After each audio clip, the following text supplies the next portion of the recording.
அனைவருக்குமே வணக்கம். சற்று முன் கிடைத்திருக்கக்கூடிய ஒரு மிக மிக முக்கியமான செய்தி ஒன்று வெளியாகியுள்ளது. சற்று முன் அமைச்சர் துரைமுருகன் அப்போலோவில் செய்யும் அட்டூழியம், இது மாதிரி பார்த்தீங்கன்னா செய்திகள் வெளியாக இருக்கு. நேற்று பார்த்தீங்கன்னா திடீர்னு அமைச்சர் துரைமுருகன் அவர்களுக்கு உடல்நிலை பாதிப்பு ஏற்பட்டிருந்த சூழ்நிலையில் பார்த்தீங்கன்னா நேற்று முன்தினம் காலையிலே பார்த்தீங்கன்னா அவருக்கு பார்த்தீங்கன்னா அப்போலோ மருத்துவமனையில் அனுமதி பெற்று சிகிச்சை பெற்று வந்திருந்தார். இது பார்த்தீங்கன்னா உண்மையா அப்படின்னு தான் எல்லாருடைய கேள்வியாகவே இருந்திருக்கக்கூடிய நிலையில் அவர் நடித்த நடிப்பு பார்த்தீங்கன்னா இப்போ அமலமாயிருக்கு. அப்போலோ மருத்துவமனையில் இப்போ அவர் அட்டூழியம் செய்து வராரு அப்படின்ற மாதிரி தகவல் வெளியே இருக்குது. எதனால் பார்த்தீங்கன்னா இவர் உடல்நிலை சும்மாவே பார்த்தீங்கன்னா உடல்நிலை பாதிப்பு ஏற்பட்டது அப்படின்ற மாதிரி அப்போலோ மருத்துவமனையில் நடித்து அவர் பார்த்தீங்கன்னா அங்கு சென்று இருந்திருந்த நிலையில் எதனால் இவர் செஞ்சிருக்காரு அப்படின்ற மாதிரி இப்போ தகவல் வெளியே இருக்கக்கூடிய நிலையில் தான் திமுகவுக்கு ஒரு மிகப்பெரிய அதிர்ச்சியை காத்திருக்கு. இதை பற்றி இந்த வீடியோவில் பார்க்கலாம். அதுக்கு முன்னாடி நம்ம சேனலுக்கு இப்போ தான் நீங்கள் முதல் முறையாக வந்திருக்கீங்க அப்படின்னா மறக்காமல் நம்மளுடைய சேனலை சப்ஸ்கிரைப் பண்ணி சப்போர்ட் பண்ணுங்கள்.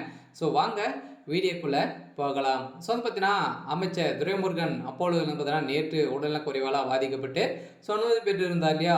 இது எதனால் அப்படின்னு பார்த்தீங்கன்னா ஏற்கனவே அமைச்சர் துரைமுருகனுடைய வீட்டில் தொடர்ந்து 3 நாட்களாகவே ரைடுகள் நடந்தது இல்லையா. இந்த ரைடின் அடிப்படையில் தான் அவர் பார்த்தீங்கன்னா கைது செய்யறதுக்காக ஏற்பாடுகளும் நடந்திருந்தது. இதை தொடர்ந்து தான் பார்த்தீங்கன்னா கைது செய்யப்படுறதாக போயிருந்த சூழ்நிலையில் தான் திடீர்னு அவருக்கு உடல்நலைக்குறைவு ஏற்பட்ட மாதிரி பார்த்தீங்கன்னா அவர் நடிச்சிருக்காரு. இந்த நிலையில் தான் பார்த்தீங்கன்னா அமலாக்கத்துறை ரகசியமாக கேமரா மூலமாக வாட்ச் பண்ணி இருக்கக்கூடிய நிலையில் அவர் சும்மாவே இருந்திருக்காரு. அப்போலோ மருத்துவமனையில் அவர் செய்யக்கூடிய அட்டூழியங்கள் அனைத்துமே பார்வையிட்டு இப்போ பார்வைக்கு நீதிமன்றத்துடைய பார்வைக்கு எடுத்து வந்திருக்கக்கூடிய நிலையில் தான் இவர் செய்யக்கூடிய அட்டூழியங்கள் அனைத்துமே பார்த்துருக்காரு. அதெல்லாம் பார்த்தீங்கன்னா இவர் செய்தது மிக ஏமாற்றக்கூடிய செயல் அப்படின்ற மாதிரி தான் நீதிமன்றம் போட்டிருக்காங்க.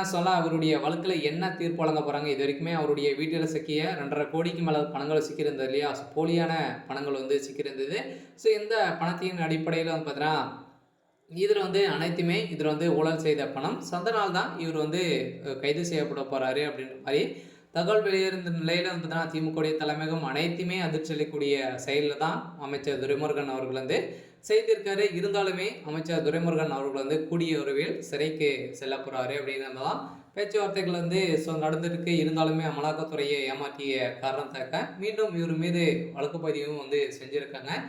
இந்த வழக்கு பதிவின் அடிப்படையில் முதல்வர் ஸ்டாலின் அவர்களும் ஏமாந்து மருத்துவமனைக்கு விரைந்து அவருடைய உடல்நிலை குறித்து அனைவருமே திமுகவே கூண்டோடு தான் பார்த்தீங்கன்னா அமலாக்கத்துறையும் நீதிமன்றத்தையே ஏமாற்றியிருக்காங்க.